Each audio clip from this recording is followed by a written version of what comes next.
मैं You have प्रधानमंत्री 5 जी की minutes. Imran ji, you have 5 minutes. Ma'am 10 minute You have 5 minutes. We requested chairman साहब Okay. he allowed 10 minutes. Ma'am, प्रधानमंत्री जी की सैकड़ों Okay. बार थपथपाई गई मेज के बीच अंतरिम बजट पेश किया गया, बड़े बड़े दावे किए गए। देश ये कैसा बनाया आपने, लूट कर पैसा बनाया आपने। देखिए जलते दिए भी बुझ गए, अजब दीपक राग गाया आपने। मैम,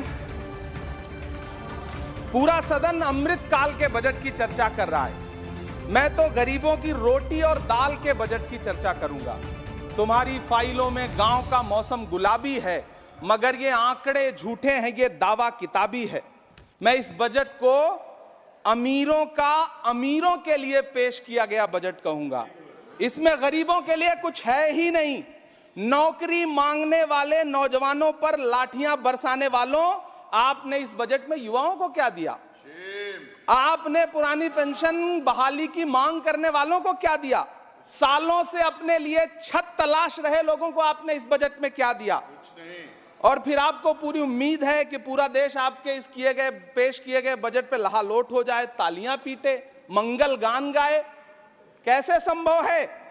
मैं सदन में खड़ा होकर के इस बजट पे चर्चा करते हुए कहना चाहता हूं कि इस बजट में फुटपाथ पर रहने वाले, छप्परों में रहने वाले, झुग्गियों में रहने वालों के लिए क्या है, उनके लिए क्या है?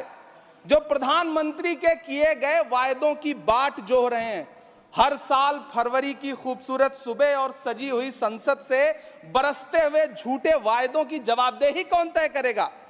कौन बताएगा कि 2022 में प्रधानमंत्री जी जो सबको पक्का मकान देने वाला वायदा किए थे उसका क्या हुआ? लोगों के सरों पर छत देने वाले प्रधानमंत्री जी के जुमलों से अलग उन्हें यह क्यों नहीं दिखता कि राज्यों में बैठे हुए उनके नुमाइंदे लोगों के सरों की छतें उजाड़ रहे हैं? उत्तर प्रदेश हो, असम हो, जम्मू कश्मीर हो, मध्य प्रदेश हो, भाजपा शासित राज्यों के बुलडोजर न सिर्फ लोगों के घरों को उजाड़ रहे हैं बल्कि कुचल रहे हैं लोकतंत्र को, संविधान को, अदालतों के मेयार को। मैम, मैं आंकड़ों की बाजीगरी से अलग हट करके इस बजट पर एक बात कहना चाहता हूं। आंकड़े तो ऐसे हैं इस बजट के, ये कह रहे हैं 4 करोड़, वित्त मंत्री जी 3 करोड़ कहती हैं, प्रधानमंत्री जी 4 करोड़ कहते हैं। पहले तो आप इस झूठ में ही आपस में ही सलट लीजिए कि 4 करोड़ सही है या 3 करोड़ सही है। मैं आंकड़े तो ऐसे हैं इस बजट के मैम कि जो सुने वो बस पथराई आंखें लेकर किंग कर्तव्य विमूढ़ हो जाए। लेकिन झील में